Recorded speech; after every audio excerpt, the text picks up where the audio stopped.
Sometimes you just get the perfect gift, and my mom made me this the other day. It's a rosary made of skeletons. Metal.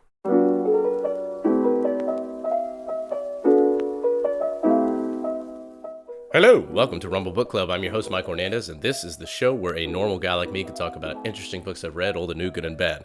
So if you like the show, you like the content, you like the books that I talk about, or maybe your mom makes some pretty good gifts too, you've come to the right place, my friend. You can follow us on Twitter, Getter, TikTok, and Parler, or you can subscribe right down below on YouTube and Rumble. Today, we're going to take a look at a really cool book that I just finished, and I'm really excited that I did because now I get to share it with you. Today, we're going to take a look at Skeleton Keys by Brian Switek. I believe I'm getting that right. I heard an interview, and I'm pretty sure he introduced himself in the interview as Brian Switek.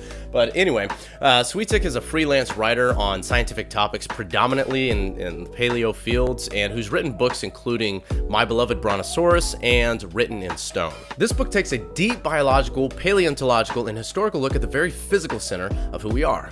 Our bones. So let's start with the aesthetics. The book design is well done for several reasons. The cover is kept very simple with the title, author, and basic image with only a small bit of subtle script near the bottom.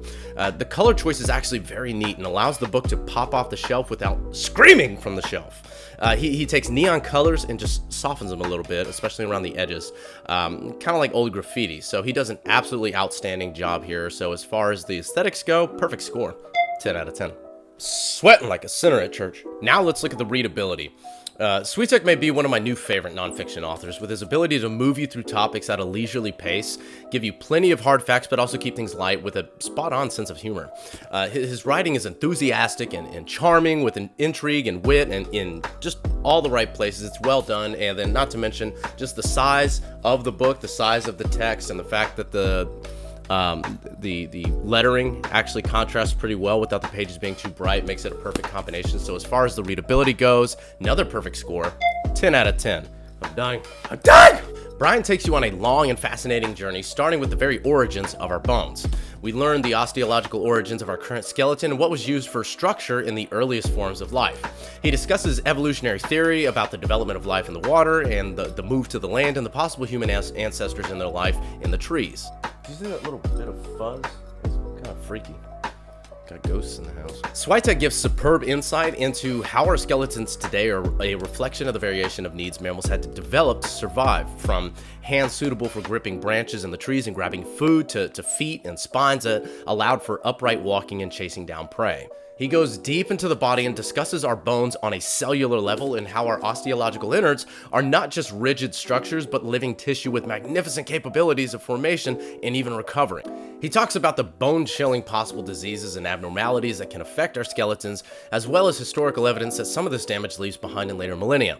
We go deeper into the shadows as Switek talks about some of the most notorious examples of scientific use of skulls and skeletons, ranging from grave robbing for medical student use to unearthing Native American graves for all intents and purposes, knick-knack collections. He also addresses the problem of ownership regarding bones of questionable origin and whether scientific organizations have a claim on whatever bones they desire, or if there is a due respect for the dead that should prevent anthropologists from getting their hands on everybody's body parts post-mortem. One story I actually found absolutely fascinating is the modern-day black market, or in this case, red market as it's known. This is a modern-day social media platformed movement for the private sale of human body parts. It's really creepy. Many of these come from India, where impoverished communities will rob funeral pyres and burial rivers, fishing for bodies to deflesh and then to sell to buyers all over the world from America to Europe. So in one case, there was actually a group of people that would steal the bodies, bring them up to the roof to dry out and deflesh, and they said the smell surrounding the house was just absolutely atrocious. It kind of made my skin crawl just reading it. So the well-known science attraction Body Worlds, which I've been to before, which features cadavers posed in lifelike positions to show viewers what our own bodies are doing in everyday life beneath the skin, also has a notorious dark side, which is kind of sad because I really enjoyed the exhibit.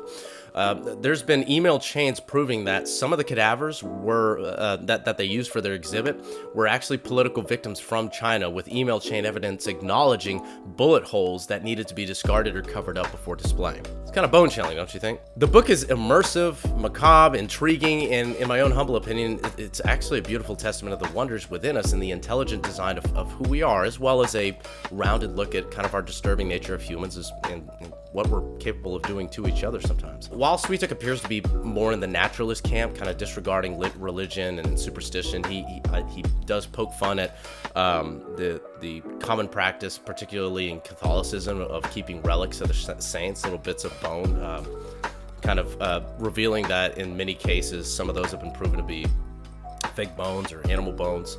But nonetheless, his book is a tremendous read for theists and atheists alike, and he allows his passion for this field to be absolutely infectious to the reader. So as far as the content goes, another perfect score. We got a perfect score all around.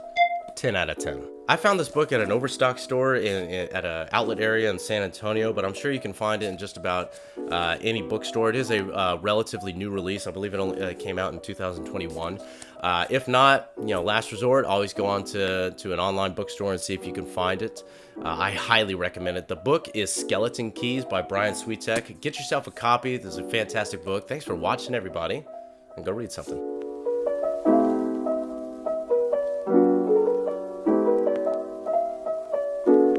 Hey RBC fans, if you want to support the show and our mission to share great works of writing with the world, scan the barcode to make a generous donation, and if you donate $50 or more and leave a book title in our comments, I'll even feature your book choice on our next episode.